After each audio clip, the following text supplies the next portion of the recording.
Salut à tous, j'espère que vous allez bien. Aujourd'hui, vous l'avez vu dans le titre, c'est un nouvel homme de l'ombre. Cela faisait très longtemps que j'en avais pas fait et surtout vous ne le savez pas, mais j'avais beaucoup de vidéos d'avance, ce qui fait que ça fait très longtemps que je n'avais pas tourné avant aujourd'hui. Donc je suis assez excité de m'y remettre. Aujourd'hui, je vous présente l'homme le plus intelligent de tous les temps. Bon, c'est vrai, c'est assez putaclic parce qu'on peut pas réellement le savoir, vous vous en doutez. Mais ça reste un personnage assez particulier. Donc c'est parti pour un nouvel homme de l'ombre. Générique.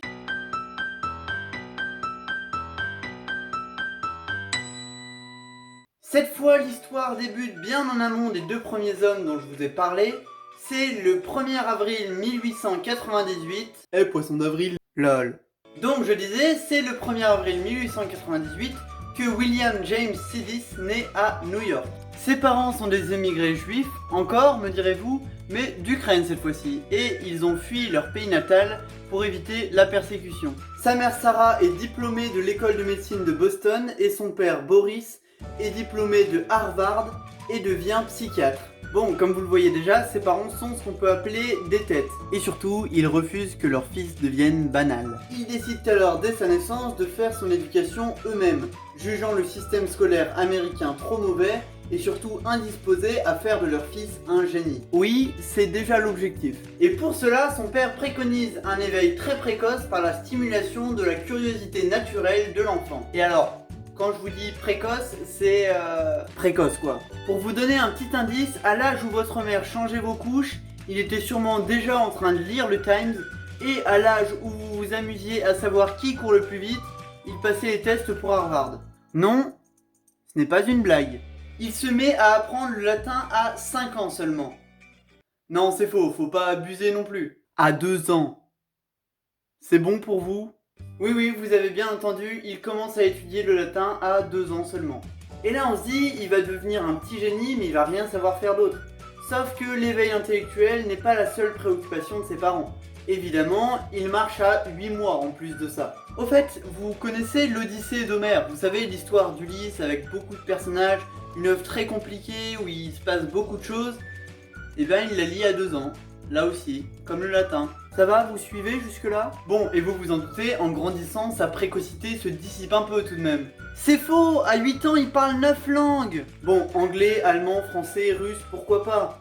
Mais grec, arménien, turc et latin, c'est normal ça ? D'ailleurs, je pense que parler 9 langues ne lui suffisait pas, et les langues du monde ne l'intéressaient plus vraiment. Du coup, il a décidé de créer son propre langage. On est d'accord que personne ne fait ça. Mais oui, réellement, il crée le Vandergood, son propre langage. Alors, qu'on soit bien d'accord, inventer une langue, déjà ça n'a pas de sens.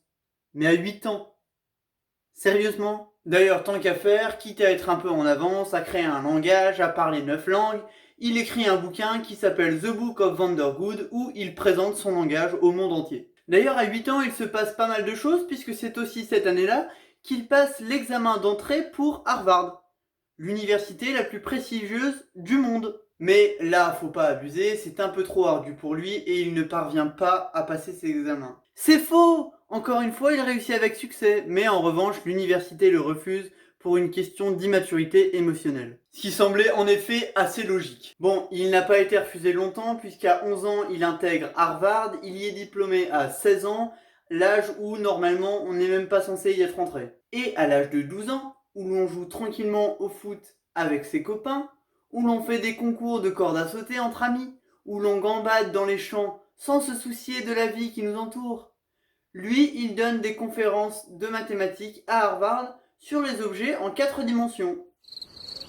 Pourquoi pas ? Bon, vous vous en doutez, tous les profs le voient comme l'avenir. Il deviendra un grand mathématicien, un grand astronome, et il révolutionnera notre façon de calculer et de voir le monde physique qui nous entoure. Et étonnamment, jusqu'ici, son développement psychologique est à peu près normal, même s'il avait confié en interview vouloir mener une vie parfaite, c'est-à-dire complètement seul. Il finit par quitter Harvard à 17 ans suite aux menaces d'autres étudiants jaloux pour aller au Texas. Là-bas, une nouvelle fois, les étudiants plus âgés ne lui réservent pas le meilleur traitement. Donc, il fait demi-tour et retourne à Harvard. Et en 1919, l'histoire rebondit un petit peu. En dehors de ses occupations mathématiques et physiques d'étudiant, il s'investit progressivement dans la vie politique. Et en 1919, il participe à un défilé socialiste qui a un peu mal tourné. Vous savez très bien qu'à cette époque-là, les États-Unis et le socialisme, ça ne fait pas très bon ménage. Évidemment, l'intégralité des États-Unis le connaît comme l'enfant prodige. Donc son arrestation fait grand bruit dans tout le pays. D'ailleurs, William avait une qualité de plus, l'honnêteté. Oui, une fois arrêté, il se dit qu'il n'est plus à un délit près, donc il avoue être socialiste, être objecteur de conscience, donc il ne peut pas porter d'armes, et qu'il ne croit pas en un dieu comme le croient les chrétiens. Dans un pays catholique comme les États-Unis, c'est pas une très bonne idée. Il écope donc finalement de 18 mois de prison. Bon, finalement, son père s'arrange avec le procureur et arrive à maintenir William James hors de prison, mais pour l'envoyer en Californie où ses parents veulent le réformer et le menacent de l'envoyer à l'asile. Mais la situation se détend et il reprend tranquillement sa carrière là où il l'avait laissée. Ça tombait bien, l'année d'après, à 22 ans, il publie un livre qui fera son succès. Oui, au-delà de son talent pour les langues, il excelle aussi et surtout en mathématiques et en physique. Je crois que vous l'aurez compris. C'est ainsi qu'en 1920, il publie The Animate and the Inanimate, dans lequel il postule l'existence de la matière noire, démontrée quelques années plus tard, et l'origine de la vie dans un contexte thermodynamique. Vous comprenez rien? Moi non plus.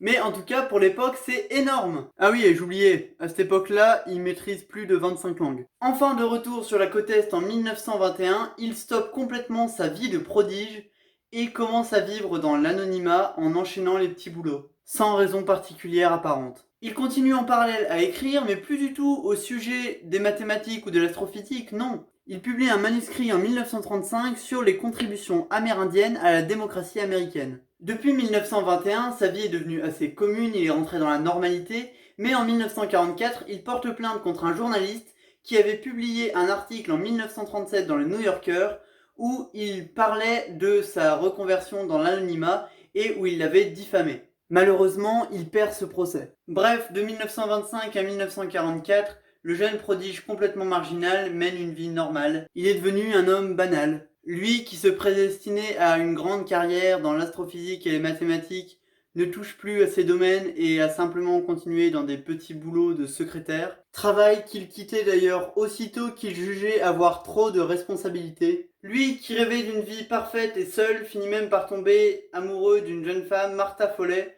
qui ne l'a jamais su et qui lui a brisé le cœur. Et oui, je dis 1944 car c'est l'année de sa mort, à seulement 46 ans, il décède d'une hémorragie cérébrale. Bon, je pense que cette histoire est tout de même très inspirante et qu'il y a beaucoup de choses à dire dessus.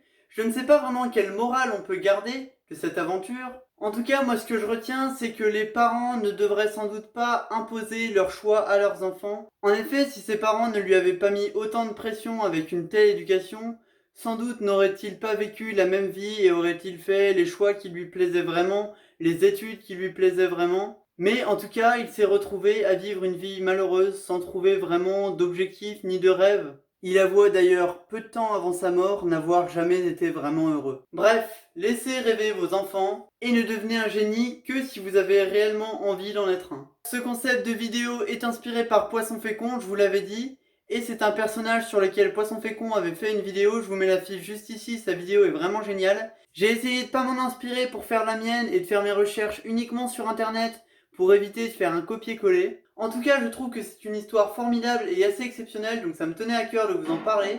J'espère que cette histoire vous aura plu vous aussi. Prenez soin de vous, passez une bonne journée et on se retrouve bientôt pour un nouvel Homme de l'Ombre.